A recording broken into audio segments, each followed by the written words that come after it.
자, 챕터 4 클래시피케이션 하겠습니다.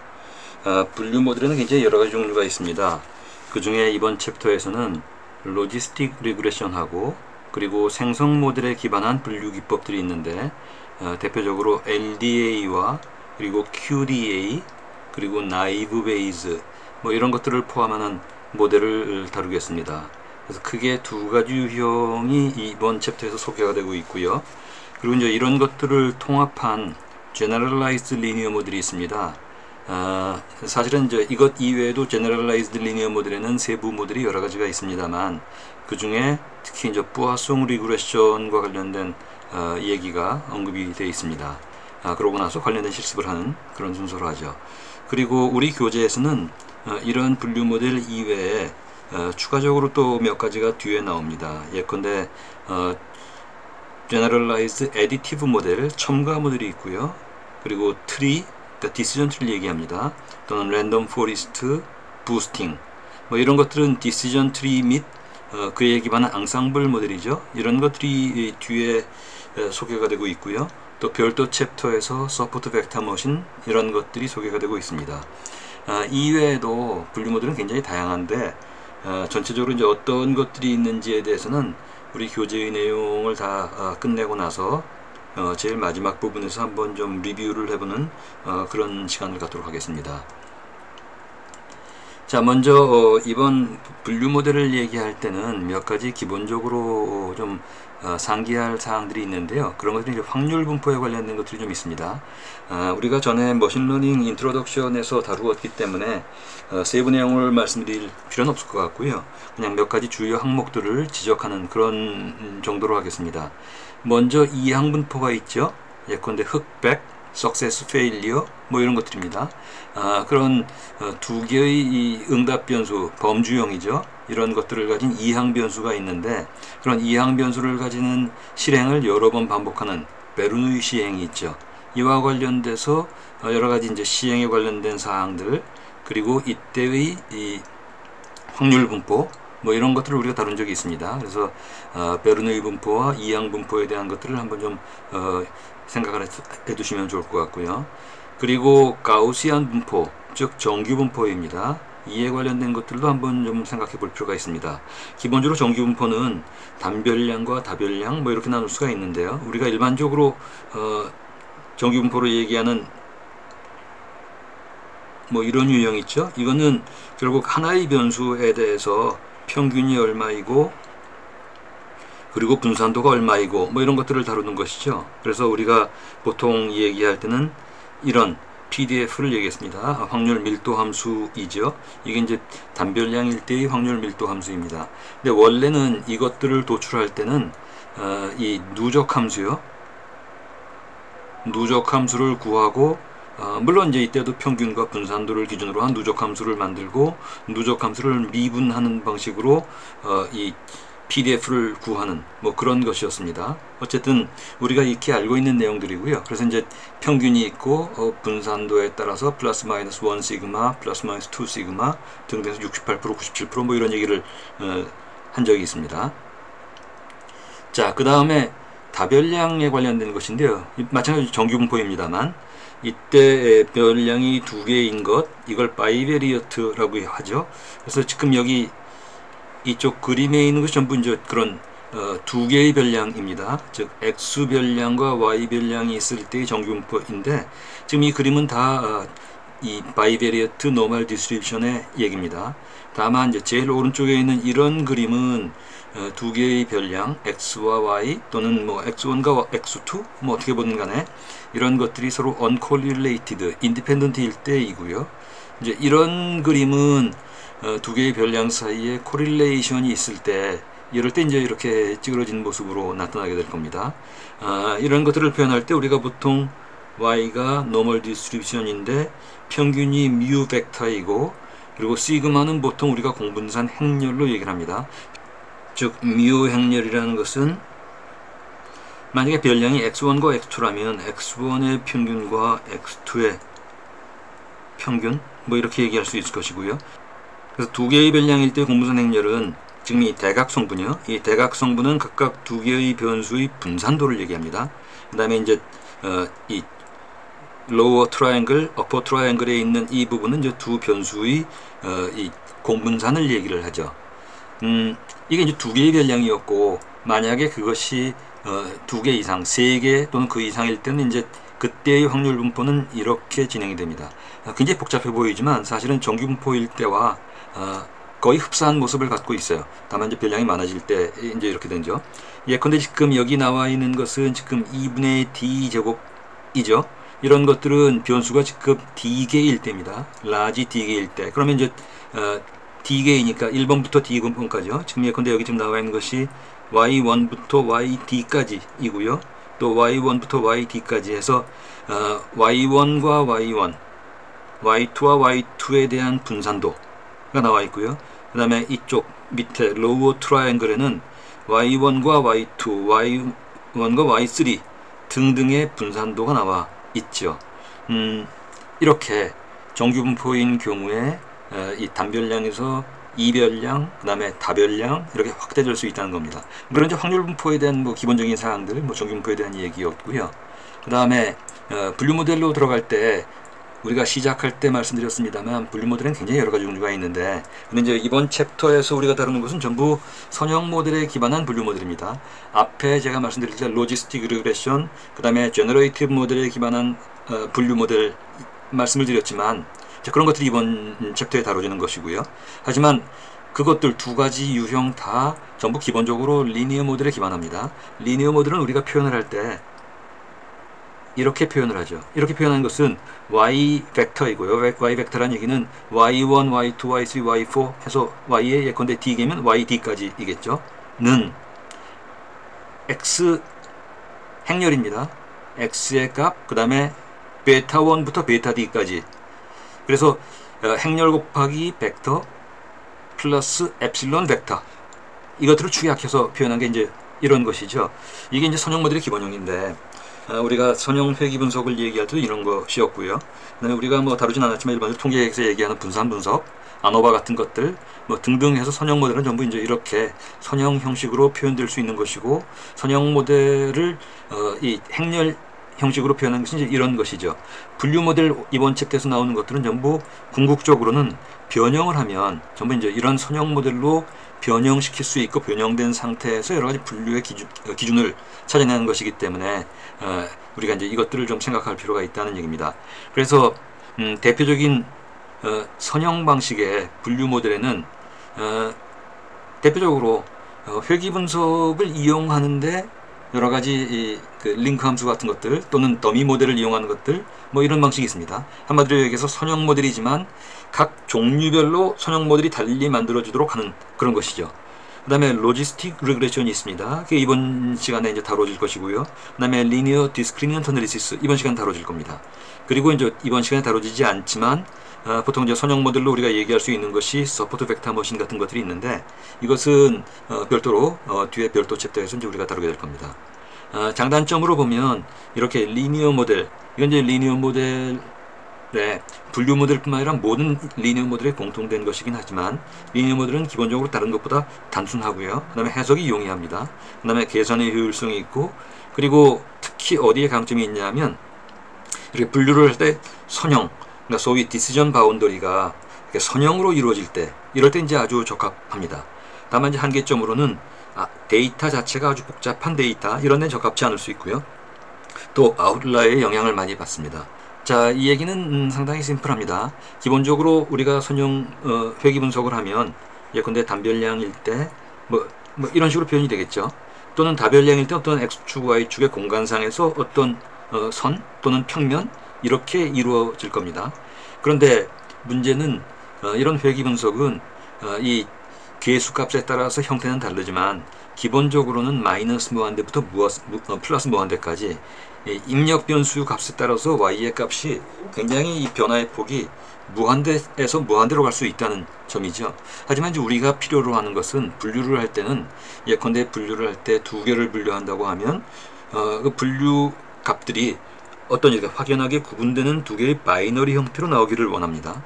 그래서 이런 이 회귀 분석의 모델 그 자체를 이용할 수는 없고 그것들을 좀 변형을 시켜야 되죠. 그래서 이제 로지스틱 리그레션을 보도록 하죠.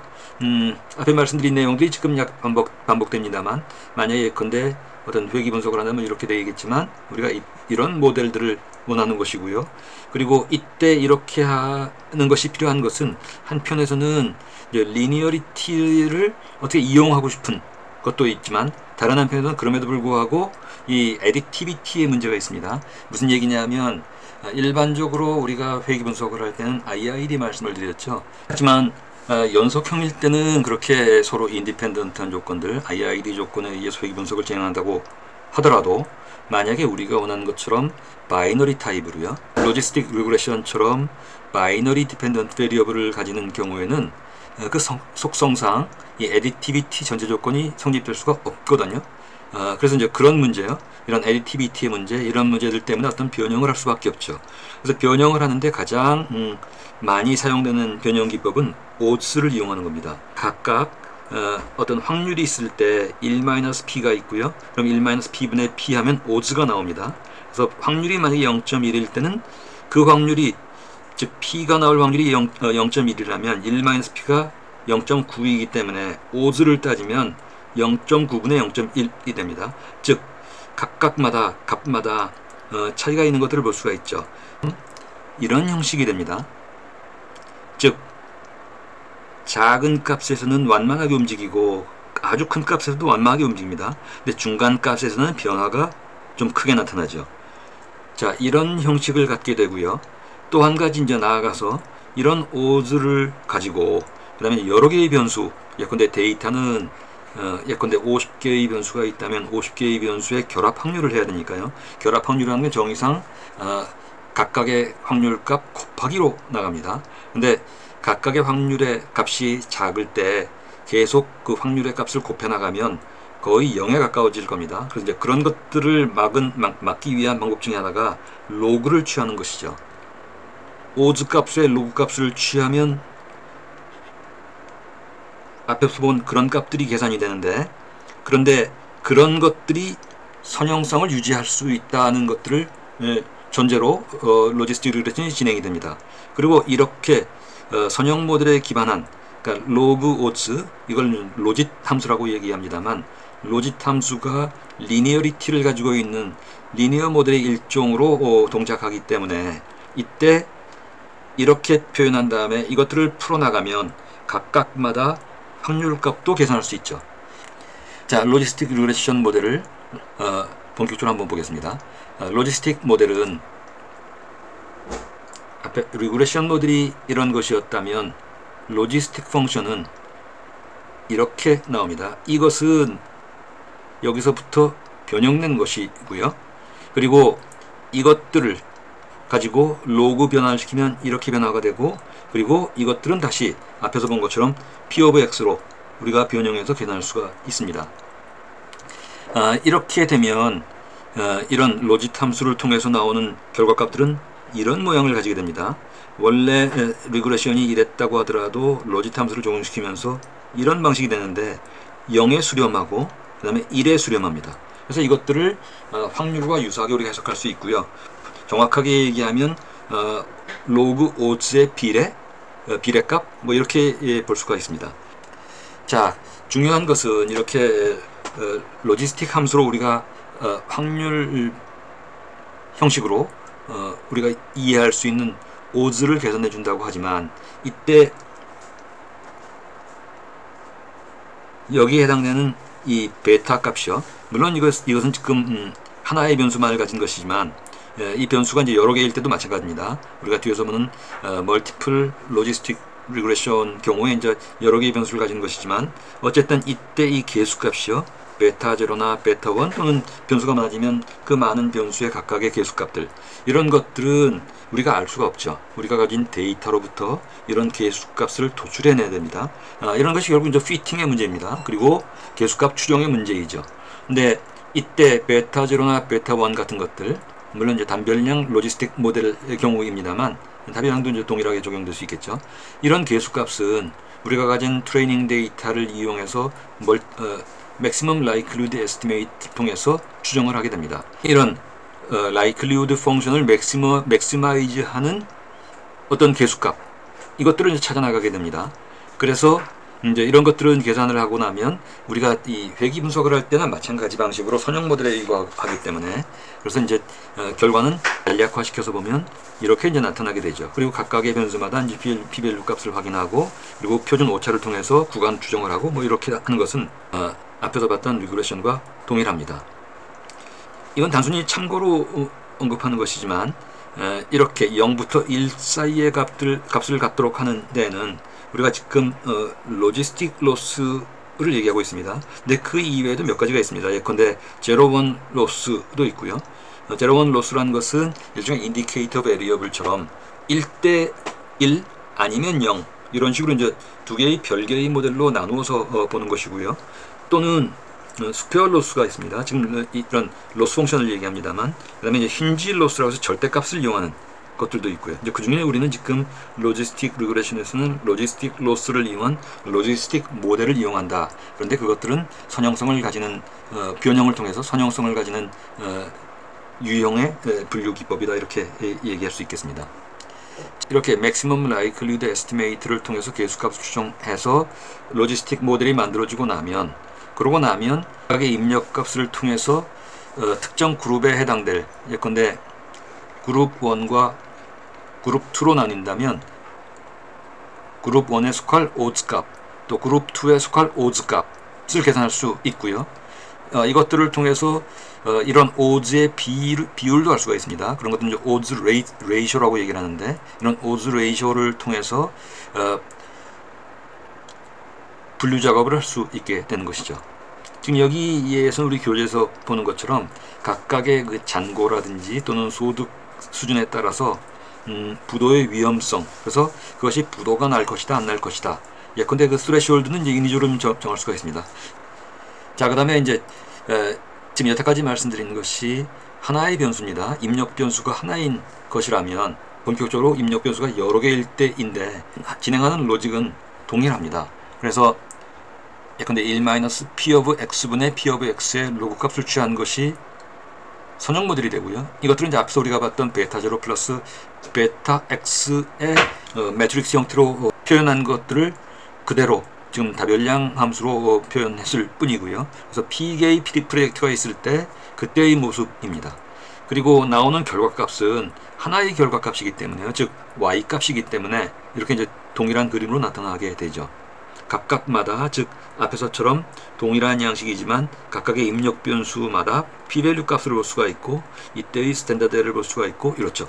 자, 그 다음에 멀티노미얼 로지스틱 리그레션입니다. 여러 개의 그룹으로 나눌 수 있는 것인데요. 이것은 원래 로지스틱 리그레션 그 자체에서 다룰 수는 없고요. 다만 이제 우리가 응용을 해서 예컨대 기준 클래스를 선정하고 나서 그 기준 클래스 대비해서 다른 클래스에 속할, 예컨대 클래스 1, 클래스 2, 3, 클래스 3, 클래스 4 만약에 이렇다면 클래스 1을 기준으로 해서 이것과 다른 것, 클래스 1과 클래스 1 이외의 다른 클래스 사이에 속할 확률을 odds로 표현한, 또는 이 기준은 예컨대 지금 클래스 1을 잡았지만 클래스 2든 3든 상관이 없습니다. 어떤 클래스로 잡든 그렇게 해서 특정 클래스로 속할 것이다 아니다 를 가지고 멀티노미얼을 이용할 수 있다는 것입니다. 다만 이때 추정 계수는 베이스라인을 어떻게 설정하느냐에 따라서 계산값이 달라지게 됩니다. 하지만 그럼에도 불구하고 예측된 클래스의 확률은 동일하다는 것, 이런 것들을 우리가 염두에 둘 수 있겠습니다. 자, 그래서 이런 멀티노미얼 분류뿐만 아니라 다른 방식으로도 멀티클래스 분류가 가능합니다. Union of Binary Model 뭐 이런 것이 있습니다. 이것은 1 vs 1 또는 1 vs rest, 그래서 두 개씩, 예컨대 5개의 클래스가 있으면 5 combination 2가 되겠죠. 이런 모델을 생성하는 겁니다.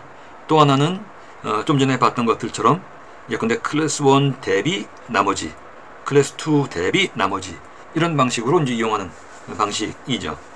자, 이것이 이제 일반적으로 우리가 쓰는 방식이었다면 머신러닝에서 굉장히 많이 쓰이는 방식 중에 하나가 소프트맥스에 의한 것입니다. 소프트맥스에 의한 것은 이런 여러 개의 모델, 여기서는 지금 K개의 클래스라고 한다면 K개의 클래스를 모두 동일한 기준으로 판단하고자 합니다. 한꺼번에 동일한 기준에 의한 소프트맥스 값을 생성을 하게 되고 이것 중에 제일 큰 값을 가지는 그룹에 속하는 것으로 이용을 하게 되죠. 예컨대 딥러닝에서 클래시파이를 하는데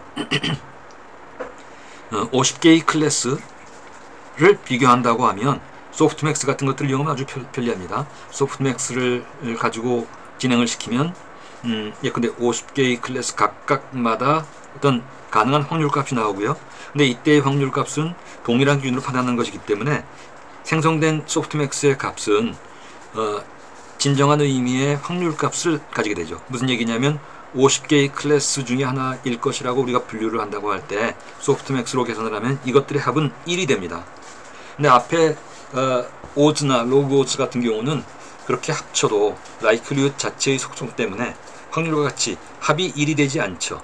이제 그런 차이가 있습니다. 그래서 소프트맥스는 편리하게 많이 이용이 되고 있습니다.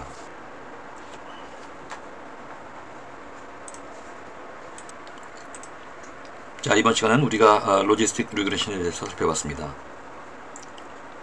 다음 시간에 이어서 생성 모델에 기반한 분류기법, LDA, QDA 등등을 살펴보도록 하겠습니다.